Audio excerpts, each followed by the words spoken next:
નમસ્કાર દર્શક મિત્રો, આપ જોઈ રહ્યા છો YNN ન્યૂઝ। હવે જોઈએ અગત્યના સમાચાર। આજે તે સંકલ્પને 107 વર્ષ થયા। ડોક્ટર ભીમરાવ બાબા સાહેબ આંબેડકરે આજના દિવસે સંકલ્પ કર્યો હતો, તેથી આજના દિવસને સંકલ્પ દિવસ તરીકે ઉજવવામાં આવે છે। આજે શાહજીબાગ સ્થિત સંકલ્પ ભૂમિ ખાતે દેશના ખૂણે ખૂણેથી બાબા સાહેબના અનુયાયીઓ આવે છે।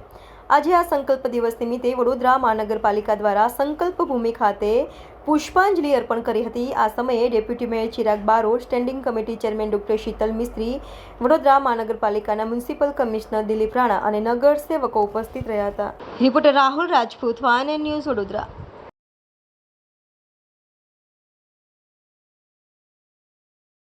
રત્ન બાબા સાહેબ આંબેડકરના જીવનમાં ચાર ભૂમિનું વિશેષ મહત્વ, ખાસ કરીને એમની જન્મભૂમિ મહુ, ત્યારબાદ નાગપુર, મુંબઈ, દાદરા અને વડોદરા।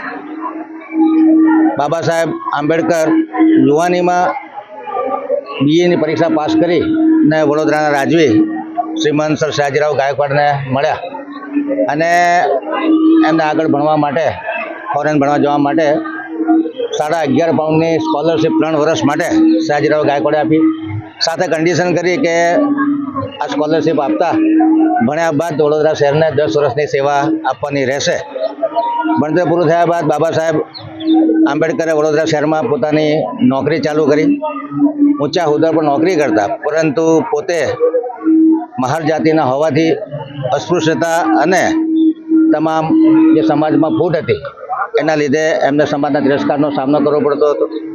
સર્વન્ટો પણ એમના મેજ ઉપર ફાઇલ હાથમાં આપવાના બદલે ફેંકીને જતા રહેતા હતા। એમને આખા વડોદરામાં મકાન પણ ન મળ્યું ત્યારે પારસી હોસ્ટેલમાં રહ્યા 2 રૂપિયાના ભાડાથી, પરંતુ ત્યાં પણ એમને અપમાનનો અવારનવાર સામનો કરવો પડતો હતો। જ્યારે એમને ફાઇનાન્સ નાણાં વિભાગનો હવાલો સોંપવાના હતા એવી વાત આખા વડોદરા શહેરમાં ફેલાતા સમાજના અગ્રણીઓએ આંદોલન કરી લાકડી લઈ અને હોસ્ટેલ ખાલી કરવાની ફરજ પાડી હતી। એ 23 સપ્ટેમ્બર 1917ના દિવસે એમને નોકરી છોડવાનો નિર્ધાર કર્યો અને બોમ્બે ટ્રેનમાં જવા માટે બુકિંગ કરાવ્યું।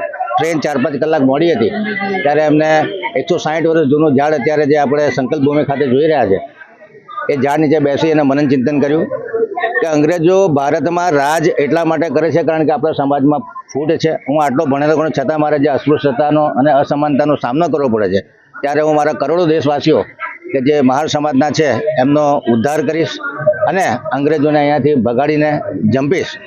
અને આ ભૂમિ પર એમણે સંકલ્પ લીધો અને ત્યારબાદ એમણે ભારતનું બંધારણ લખ્યું અને જે આખા વર્લ્ડમાં પ્રખ્યાત એવું બંધારણના રચયિતા એવા શ્રી બાબા સાહેબ આંબેડકરના સંકલ્પ ભૂમિ દિને આજે અમે સૌ અહીંયા આવ્યા છે અને એમને પુષ્પાંજલિ અર્પણ કરી છે।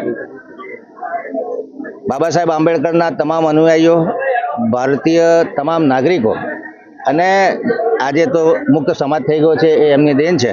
સ્ત્રી કેળવણી, અસ્પૃશ્યતા, આ તમામ વસ્તુનું નિવારણ થયું છે। આજે સ્ત્રી કેળવણીને પુષ્કળ ભાર આપવામાં આવ્યો છે।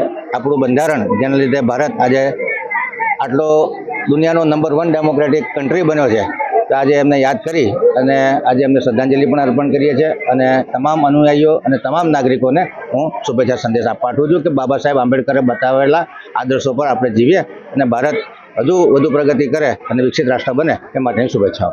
Subscribe now and press the bell icon. Never miss an update.